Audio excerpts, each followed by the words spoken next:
Assalamualaikum warahmatullahi wabarakatuh. Saya Nisa Safika Ningrum dari Prodi Manajemen Semester 2 dengan NIM 2892250 187 dengan dosen Ibu Tin Hartini, Master Pendidikan.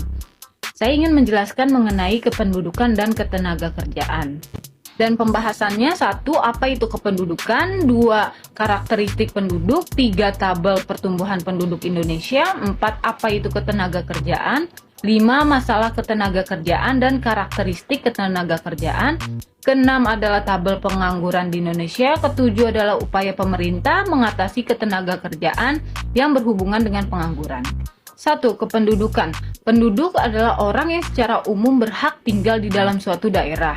Dengan kata lain, orang yang mempunyai surat resmi untuk tinggal di daerah tersebut. Ada hakikatnya pengertian mengenai penduduk lebih ditekankan pada komposisi penduduk.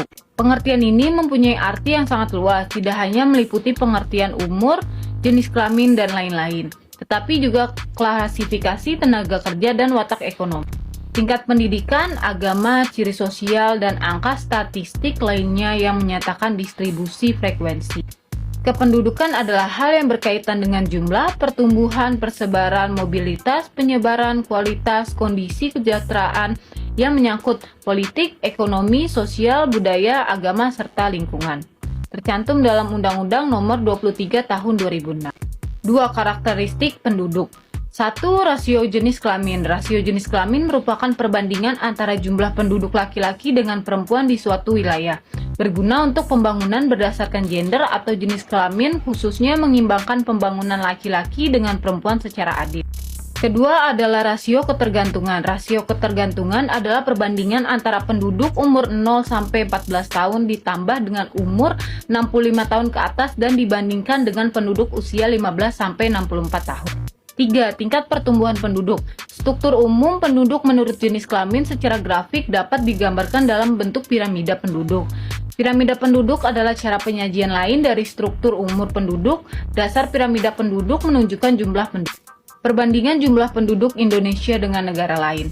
Yang paling banyak penduduknya adalah Tiongkok dengan 1.373.980.000.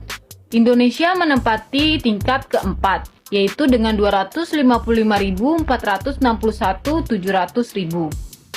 4. Ketenagakerjaan. Ketenagakerjaan merupakan salah satu bidang yang sangat penting dalam usaha untuk memajukan perekonomian bangsa. Tenaga kerja yang memadai dari segi kualitas dan kuantitas menjadi aspek penting dalam pembangunan ekonomi, yaitu sebagai sumber daya untuk menjalankan proses produksi dan distribusi barang dan jasa, serta sebagai sasaran untuk menciptakan dan mengembangkan pasar. Permasalahan paling pokok dalam ketenagakerjaan Indonesia terletak pada kesempatan kerja.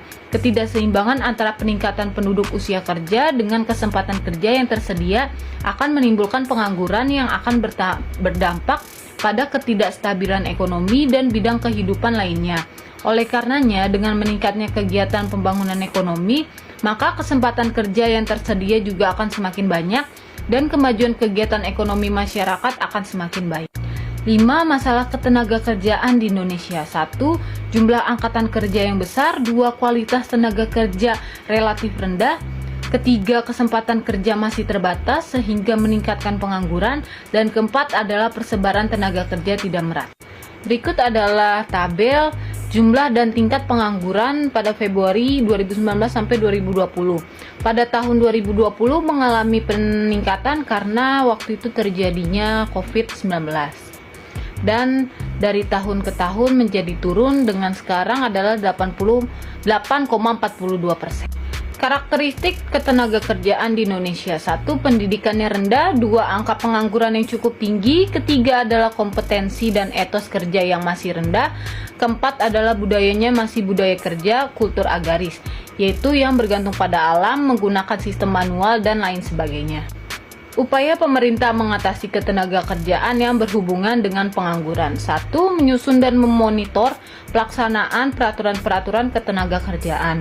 2. Meningkatkan kualitas dan produktivitas tenaga kerja. 3. Memperluas dan mengembangkan kesempatan kerja di dalam negeri. Dan 4. adalah perlindungan tenaga kerja. 5. Membangun hubungan industrial dalam negeri dan internasional. Keenam, memperluas dan mengembangkan kesempatan kerja luar negeri. Ketujuh adalah menyusun dan melaksanakan program-program yang sekiranya mendukung tercapainya sistem ketenagakerjaan yang ideal. Kesimpulannya adalah komponen-komponen laju pertumbuhan penduduk yaitu kelahiran, kematian, dan migrasi. Ketiga komponen inilah yang menentukan besarnya jumlah penduduk dan struktur umur penduduk di masa yang akan datang. Di Indonesia, jumlah kependudukan masih terbilang tinggi setiap tahunnya. Akan tetapi tingkat kelahiran berdasarkan ukuran TFR, kematian turun dikarenakan pemerintah sudah melakukan upaya untuk mengatasi kelahiran, yaitu dengan program keluarga berencana, menetapkan undang-undang perkawinan yang di dalamnya mengatur serta menetapkan batas usia nikah, membatasi pemberian tunjangan anak bagi PNS atau ABRI hanya sampai anak kedua. Kematian turun karena kesenjangan sosial, ekonomi, dan kesehatan. Sekian presentasi dari saya, kurang lebihnya mohon maaf. Wassalamualaikum warahmatullahi wabarakatuh.